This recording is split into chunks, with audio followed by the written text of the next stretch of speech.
Good morning, shalom, and greetings to you, my dear brothers and sisters in Christ. Let us dive into the word.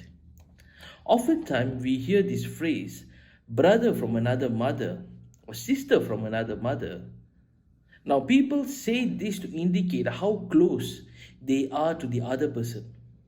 And the phrase is said as an example to reflect the bond of brotherhood or sisterhood. But in today's gospel, Jesus went one step higher. Jesus was preaching, and there were people around him seated listening to him. And at the same time, Mother Mary and the disciples arrived there.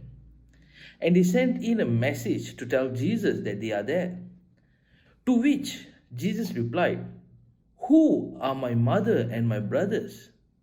And looking around at those sitting in a circle about him, he said, "Here is my mother and my brothers."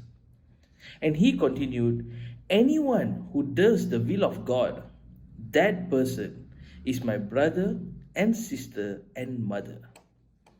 So, brothers and sisters in Christ, there are many divided groups of people who uses today's gospel to spread a false narrative that Jesus rejected Mother Mary. However, they always overlook the statement that follows, the statement which is the most important statement in today's gospel. Anyone who does the will of God, that person is my brother and sister and mother. Now, every time when we hear this statement, when a religious or a lay person, whoever it may be, when they say, brothers and sisters in Christ, they are addressing us as a brother or sister in Christ, which should resonate with the statement that Jesus mentioned earlier.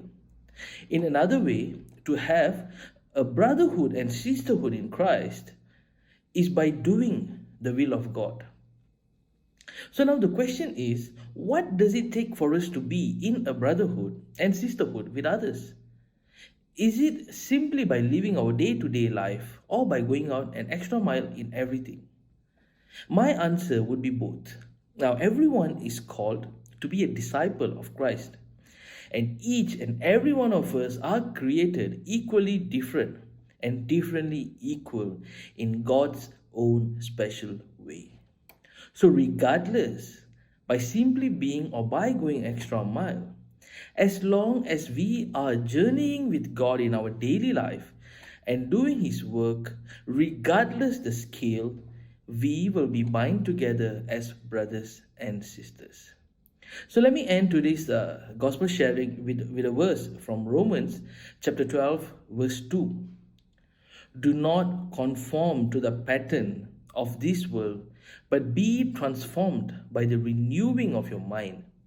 Then you will be able to test and approve what God's will is, His good, pleasing, and perfect will. Thank you. Have a nice day and God bless.